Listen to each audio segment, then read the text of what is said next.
Muito buenos, hermanos, muito bueno. O tema que a gente deu hoje foi a oração do Pai Nosso. A oração do Pai Nosso eu acho que é um dos temas controversos que a gente tem, porque se assemelha muito a um costume católico, e durante muitos anos houve uma rixa entre cristão católico e cristão evangélico. Então é um tema que as pessoas acabam preferindo não falar nas igrejas justamente para não entrar em conflito, não entrar em nenhuma rusga. Mas a oração do Pai Nosso, ela tem alguns segredos muito bacanas ali que a gente não descobre justamente porque a gente não fala no assunto. Então eu queria que a gente estudasse essa oração justamente para a gente não perder as pérolas que ela traz consigo. Amém? Só que para a gente falar do Pai Nosso, a gente tem que voltar um pouco antes. Antes do Pai Nosso, para a gente entender o contexto dessa oração. E eu queria voltar antes até o Éden. Para não voltar pouco, vamos voltar tudo logo para a gente entender exatamente do que está sendo falado ali. Tá? A oração do Pai Nosso tem alguns dos evangelhos, eu vou ler a partir do Mateus. Evangelho de Mateus, Mateus 6, de 9 a 13, o Pai Nosso está ali. Só que como é uma oração, eu queria falar um pouquinho sobre o que é oração. Porque se a gente não entende o que é oração, a gente não entende a oração do Pai Nosso. Oração é isso, oração é uma conversa com Deus. Oração não é falar com Deus, oração é conversar com Deus. Na oração você fala e na oração você escuta, amém?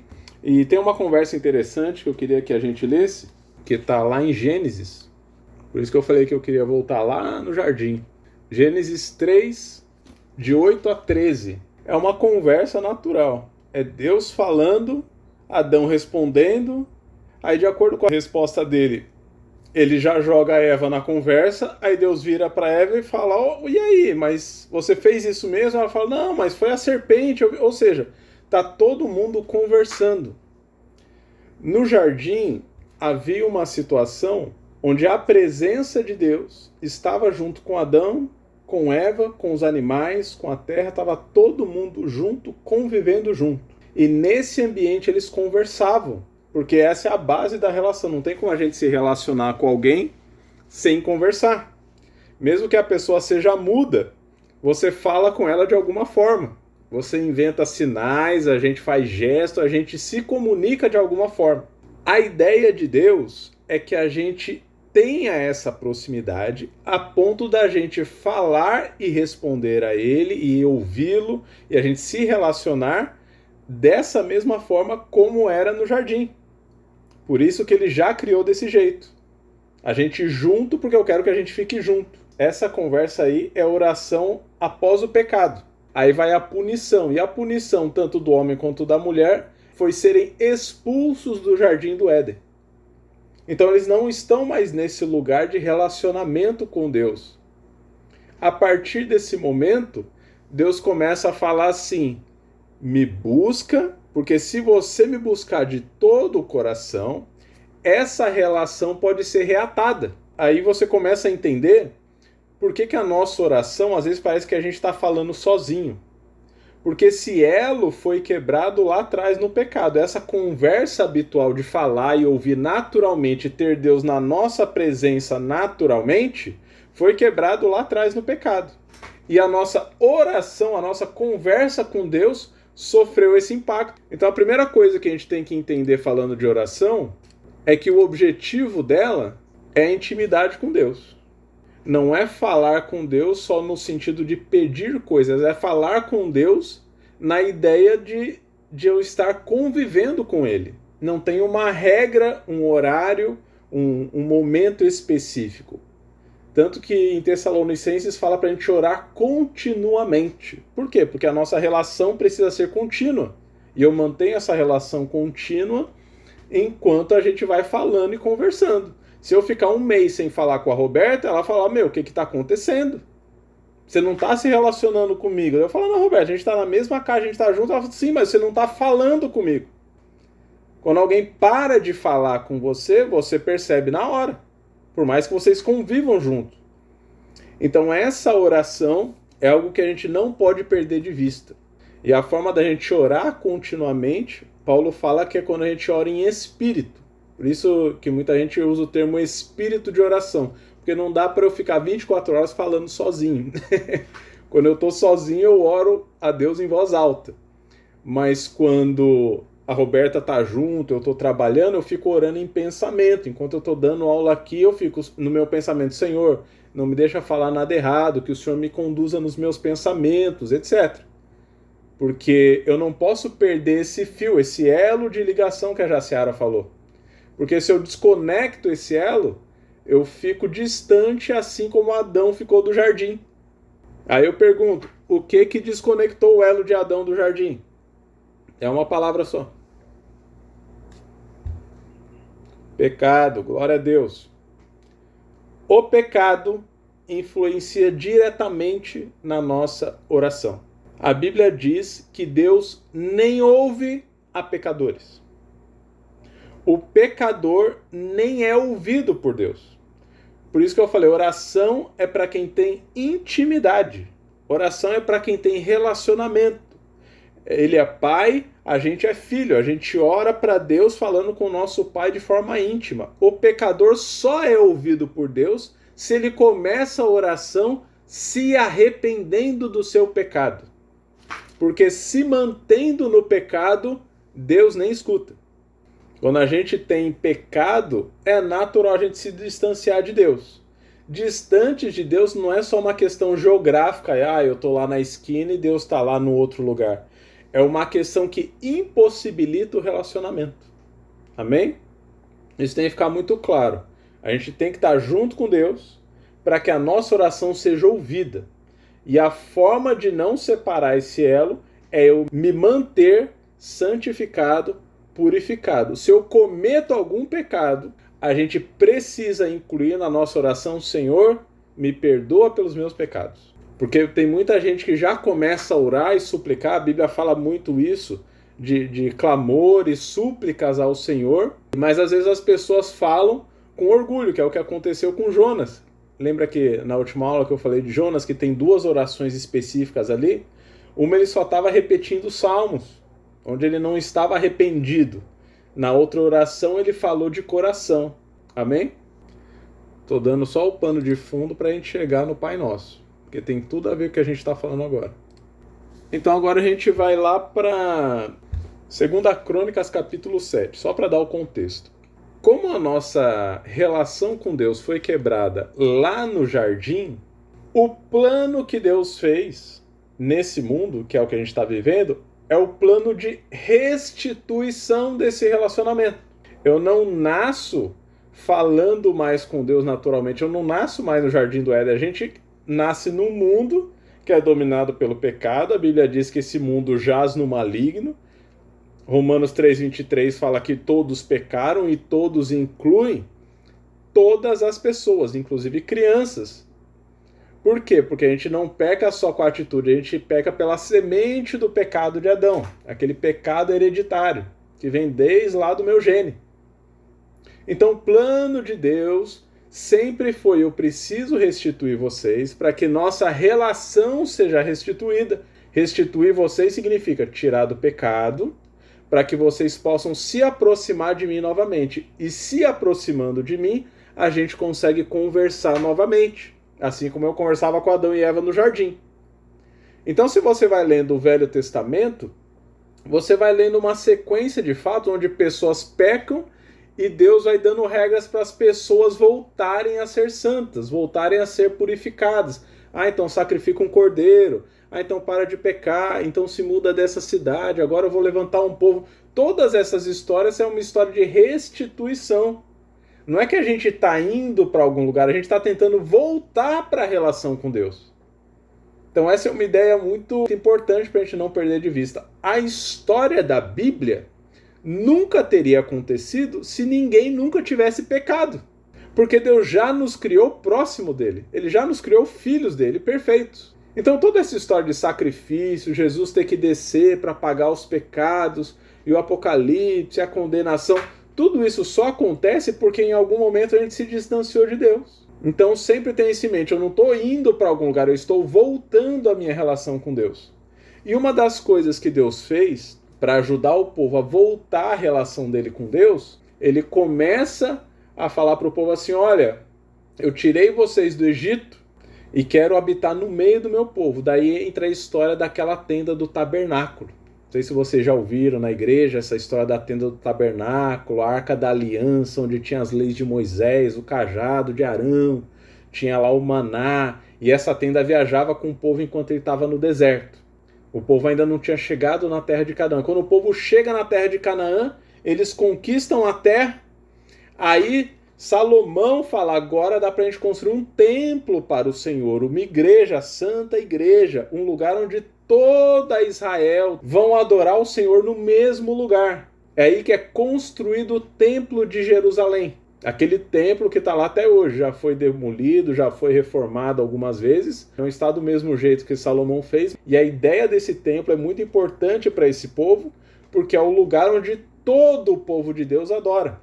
Lá naquela época não era igual hoje, que a gente tem uma igreja em cada esquina. Lá tinha um templo, onde toda a Páscoa todo o povo se reunia naquele lugar e adorava ao Senhor. Salomão acabou de construir esse templo. Aí, a Bíblia diz que Deus fica tão feliz com esse templo, com essa obra de Salomão, com essa construção que ele fez, essa honra que Salomão deu para ele. Pô, Salomão cumpriu. Ele fez o templo do jeito que eu pedi para ele fazer. A Bíblia fala que a presença de Deus desceu naquele templo e todo o povo foi cheio do Espírito. Eles louvavam, eles cantavam e foi um momento maravilhoso. Olha que legal. Aí chega a 2 Crônicas. Nesse mesmo dia que Salomão inaugura o templo, a Bíblia diz que o Senhor chega até Salomão no particular para honrar ele particularmente. Olha que conversa louca. Qual que é a ideia do templo? Olha o que eu estou falando desde o começo. Qual que é a ideia do templo? De o povo se voltar para Deus no mesmo lugar. E ali fazer o seu sacrifício e ser perdoado. Essa é a ideia da igreja. Você não chega na igreja com esse intuito, vou lá adorar a Deus, eu peço perdão, eu tento ter mais intimidade com Ele. Ali é um templo para todo o povo. Aí Deus fala assim, eu me agradei do que você fez. E digo mais, se tiver numa situação muito difícil, se o povo se desviar de mim de novo, se parar de me obedecer e começar a fazer coisas ruins, e eu fechar o tempo, e chegar peste, chegar praga, e o povo começar a ser dizimado, se o meu povo, que se chama pelo meu nome, e orar e me buscar a minha face, e se converter dos seus maus caminhos, eu ouvirei do céu, perdoarei os seus pecados e sararei a sua terra. Então perceba o que ele fala para Salomão. Mesmo que o povo peque como Adão pecou, eu deixo uma fórmula para vocês voltarem a ter relação comigo. Eu vou deixar essa fórmula, esse segredo, para que eles se santifiquem e consigam se relacionar comigo novamente. Eu ouvirei as orações deles quando eles fizerem isso que eu estou falando. E aí é importante vocês anotarem, porque esse é o segredo que vale até hoje. Deus deixa aqui uma fórmula que faz com que a gente saia de uma situação distante e volte para a relação com Ele a ponto dele ouvir nossa oração. Então deixa muito bem anotado, 2 Crônicas 7, no versículo 14. Ou seja, essa é a nossa parte. Eu ser povo de Deus, eu chamar Ele pelo nome, eu me humilhar, eu orar, eu buscar a face dEle e eu me converter dos meus maus caminhos. Aí ele diz a parte dele. Aí eu ouvirei dos céus, ou seja, depois de tudo isso, aí sim ele ouve a minha oração. Aí eu ouvirei do céu, perdoarei os seus pecados e sararei a sua terra. Ou seja, tudo que foi destruído enquanto você estava pecando, eu vou restituir. Amém? Tá claro até aqui? Restituído, ele está falando, volta-se o elo onde a gente volta a ficar junto novamente. Aí eu falo, ele me escuta, a gente conversa e essa relação não se perde mais até que eu peque novamente. Poxa, pequei novamente. Volto e faço tudo isso de novo. certo? Isso é uma regra espiritual. O próprio Deus falou isso, não é um evangelista, alguém que andou com Deus. O próprio Deus deu essa regra. Então é muito importante que a gente não perca. Sempre quando a gente for orar, a gente se lembrar de incluir na nossa oração a humilhação, clamar pelo nome do Senhor, buscar a face dele. Não sei se você já fez essa oração. Senhor, eu quero te ver. Eu quero te ver, eu não quero só falar contigo, falar sozinho. Eu quero te ouvir, mas eu quero te ver também, como que o Senhor é.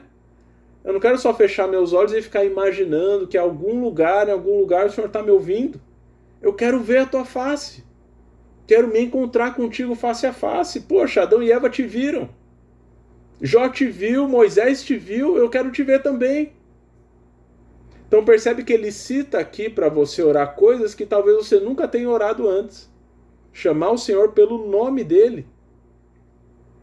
Se afastar dos seus maus caminhos. Quantas vezes a gente não ora sem deixar de fazer o que a gente estava fazendo de errado? Então perceba que se afastar dos seus maus caminhos faz parte da regra de Deus. Não é uma regra de pastor que quer mandar na sua vida. É uma regra que Deus dá para que ele ouça a sua oração. Então essa é a nossa parte. A parte de Deus de ouvir, de perdoar e sarar a nossa terra, vem depois que a gente faz a nossa parte. Amém? Daqui a gente vai entender agora o que o Pai Nosso tem a ver com tudo isso. Bora para a oração do Pai Nosso. Abre lá Mateus 6, de 9 a 13. Mateus 6, de 9 a 13. Aí deixa marcado aí o 2 Crônicas, que a gente vai voltar nele. 2 Crônicas 7, 14 e Mateus 6, de 9 a 13. A ler antes. Pode ler a partir do 6, de 6 a 13. Pausa ela, leu 5 e 6.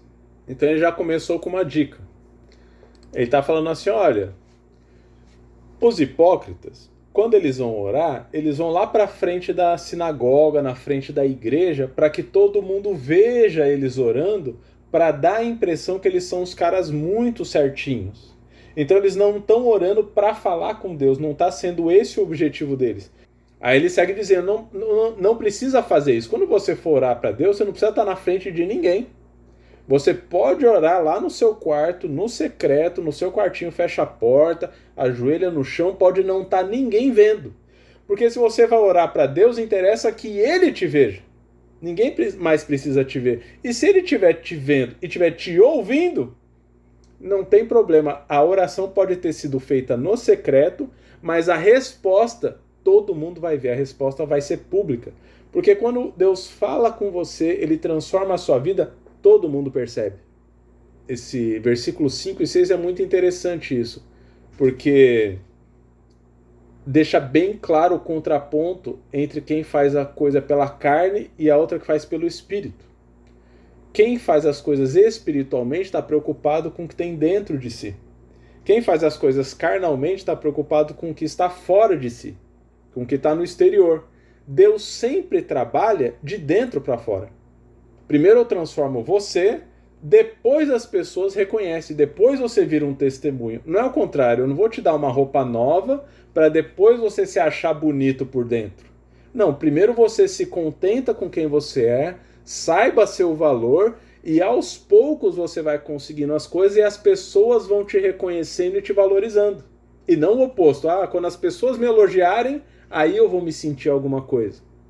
O processo de Deus é sempre de dentro para fora. O processo do mundo é sempre de fora para dentro.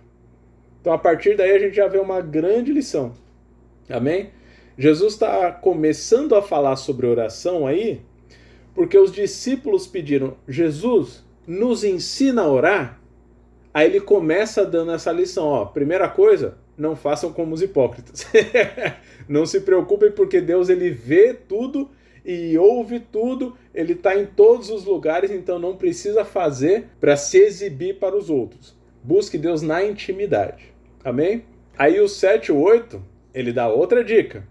Ele fala assim, não precisa ficar repetindo, Deus não é surdo. Se ele não te ouviu, é porque você está em pecado, não é porque ele está com cera no ouvido. E se você está em pecado, não adianta você falar 1000 vezes a mesma coisa, ele vai continuar não te ouvindo, entendeu? Então não use de vãs repetições, é o que ele diz, ou seja, repetir é em vão. Em vão significa não vai dar resultado nenhum, não vai valer de nada. Amém? Aí segue aí vai entrar o Pai Nosso, a partir do 9. Jesus ele dá 2 dicas de oração. Não se exiba e depois não repita. Certo? Aí depois ele dá um modelo de oração. Aí o que a gente vê muito hoje em dia? Muita gente repetindo a oração do Pai Nosso. Ou seja, ele está fazendo exatamente o que ele pediu para não fazer. Fala, mas não adianta você ficar repetindo. Só que se eu não posso repetir a oração, para que ela serve? É só para eu ler e ok. Ele está mostrando na oração do Pai Nosso um modelo da oração de 2 Crônicas 7,14. A oração que Deus mandou fazer. Nessa oração do Pai Nosso, Jesus ele explica como funcionam as 7 chaves da oração que Deus dá em 2 Crônicas 7,14. Jesus ele não deu um modelo de oração aleatória, ele não pensou na hora. Você está me perguntando, os discípulos perguntaram para ele, nos ensina a orar? Deus já deu a fórmula. Ele já ensinou como orar lá em 2 Crônicas 7,14, lá na época de Salomão. Então agora eu vou dar um exemplo de como fazer uma oração com base nos princípios que Deus deu naquela regra. Com base nos fundamentos de Deus. Aí se você puder deixar aberto aí, você vai ver que em 2 Crônicas 7,14 começa com um se. A palavra se. O que é o se? É uma condição. Se você fizer a sua parte, eu faço a minha. Certo? Já Mateus 6, de 9 a 13, começa com um portanto, se vocês orarem assim. E a gente vai completando a tabela. Você vai ver que um versículo, ele bate em paralelo com o outro. A condição do 2 Crônicas 7,14, Jesus repete em Mateus 6, de 9 a 13. Entendeu? Então, Deus dá uma condição. Se... Aí Jesus, se vocês orarem dessa forma... Aí embaixo do se ele coloca, se o meu povo... Quem que é o povo de Deus? Aí Jesus responde, Pai Nosso que estais no céu. Ou seja, quando você fala Pai Nosso, você já está se considerando o povo de Deus. Você está se incluindo nessa família de Deus, que Deus está restituindo desde o Éden. Aí o terceiro, ele diz que se chama pelo meu nome. Aí como Jesus fala, santificado seja o teu nome. Aí ele chama Deus de santo. Então aí quando você vai lá em Apocalipse, você vai ver que os anjos estão falando em uma só voz, santo, santo, santo, porque santo é o seu nome. O meu povo que me chama pelo meu nome. Qual o nome do Senhor, pelo qual os anjos o chamam? É de santo. Aquele que não tem mácula, aquele que não foi corrompido por nada, aquele que é puramente santo. Santo é o nome dele. Amém? Então vocês percebem que os 2 versículos, um são as chaves da oração. O outro é Jesus ensinando a abrir essas chaves. É uma oração que destrava todas as regrinhas que Deus colocou ali em Crônicas. O outro, então, se o meu povo se humilhar, aí vem Jesus e fala, venha o teu reino, seja feita a tua vontade, assim na terra como no céu. Por que isso quer dizer se humilhar? Porque não é venha o meu reino, não é venha a minha vontade, que aqui seja feito o que eu quero. Não, que venha o teu reino, Senhor. Eu não sou nada, eu não sou ninguém. Que seja feita a tua vontade e não a minha. Que aqui na terra o Senhor reine e se faça a sua vontade, assim como acontece no céu. Isso é se humilhar, eu me coloco abaixo da vontade de Deus e em toda a esfera da terra que o Senhor reine. Então não é só na minha vida, assim como não sou só eu, é o povo, que o povo do Senhor viva numa terra onde o Senhor reina. Amém? Você vê que ele vai fazendo sentido com cada palavra que ele vai falando. Ele fala, não é, Deus abençoa a minha casa. Não, Senhor, abençoa toda a terra. E se a minha vontade está atrapalhando o teu plano, que o Senhor passe por cima da minha vontade e que seja feita a sua vontade, não a minha. Porque o reino é teu. Amém? Outra. E orar. Aqui entra a oração. Olha, já passaram 4 fases antes de você começar a falar o que você quer. Porque oração não é isso? Oração não é você conversar com Deus, falar o que tem no seu coração, se expor, falar o que está te agoniando. Aí o que Jesus faz nessa parte? O pão nosso de cada dia nos dá hoje. Ou seja, a minha necessidade do dia. O pão nosso pode ser o teu emprego, pode ser a tua roupa, a inscrição da escola, tudo que você está precisando é nesse momento que você encaixa na sua oração. Depois de se colocar na família, depois de chamar ele pelo nome, depois de se humilhar, aí você fala, agora, Senhor, eu tenho as minhas petições. O Senhor podia me ouvir, podia me atender. Hoje eu estou precisando disso, disso, disso. Porque a cada dia eu tenho uma necessidade diferente. Todo dia eu preciso do pão nosso. Amém? Próximo, buscar a minha face. Aí Jesus relaciona isso com perdoa as nossas dívidas, assim como nós perdoamos os nossos devedores. O que ele está falando aqui? Não sei se você já fez essa oração. Senhor, eu quero ver tua face. Essa é uma oração que Moisés fez. Ele falou, Senhor, a gente está aqui conversando, eu estou te ouvindo. Moisés, nessa fase, ele já falava e já ouvia. A conversa fluía, mas ele não conseguia ver Deus. Amém? Aí ele fala assim, Senhor, eu tenho um pedido, eu queria ver tua face. Aí Deus fala assim para Moisés, Moisés, você não está pronto, porque eu sou fogo consumidor. Se você me ver, você morre instantaneamente. Ainda não está pronto. Ele chega a ver Deus lá na frente, em outra fase. Mas nessa fase ele falou que eu vou passar, você vai se esconder nessa fenda. Aí eu passo, você me vê pelas costas. Mas a minha face você ainda não pode ver. Ver a face de Deus é o auge da intimidade. Amém? Face a face. Busca a minha face, ou seja, busque uma intimidade comigo a ponto que você não só me ouça, mas que você me veja como eu sou. Para você estar face a face com Deus, você está 100% puro, meu irmão. Porque aquele que entra na presença de Deus sem estar puro é consumido na hora. É por isso que ele fala, perdoa as nossas dívidas, assim como nós perdoamos os nossos devedores. Essa oração é uma pessoa que já está com Deus. É uma pessoa que está falando com Deus, está ouvindo Deus, mas ainda não está vendo a face dele. Mas já está de bem com as pessoas ao seu redor, já está bem com o próximo. Já perdoamos as dívidas dos nossos devedores. Eu não estou devendo. Não estou devendo perdão, eu estou amando o meu próximo.